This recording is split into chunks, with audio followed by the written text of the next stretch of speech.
સુરતના ઉન વિસ્તારમાં 32 વર્ષીય યુવકનું એમડી ડ્રગ્સ લેવાના કારણે મોત, ઓવરડોઝ લેવાના કારણે મોત થયા હોવાનું પરિવારનું અનુમાન। મૃતકનું નામ 32 વર્ષીય નવાઝ ખાન પઠાણ છે। સમગ્ર મામલે ભેસ્તાન પોલીસે એડી દાખલ કરી છે। જો કે પોસ્ટમોર્ટમ રિપોર્ટ આવ્યા બાદ મોતનું સાચું કારણ બહાર આવશે। TV 18 news Surat. સના મિલતી લઈને ચંડાલ ચોકડી થાય બોલે આ ધંધો થાય છે બરાબર। એમાં કોઈ એમડીનો ધંધો કરે છે પણ એ ખબર નહીં કોણ કરે છે, ક્યાં કરે છે।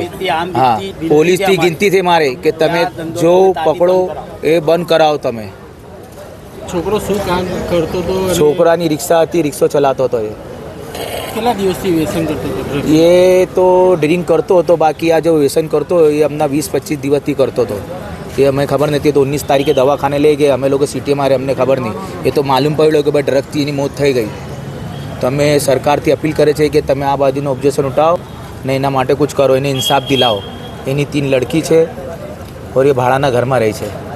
કોની જોડે ડ્રગ્સનું સેવન કરતો હતો? એમના દોસ્ત જોડે કે એ નહીં ખબર નહીં, એ ખબર નહીં માલુમ, નહીં તો એ માલુમ હતો તો હું બતાવી દેતો, તો એ ખબર નથી અમે લોકોને, એ માલુમ નથી પડતી। અમે 19 તારીખે માલુમ પડ્યા દવાખાનામાં કે એવું એના હાદસો થઈ ગયો। ડૉક્ટરે કીધું છે? હા। હવે શું માંગણી છે આપણે?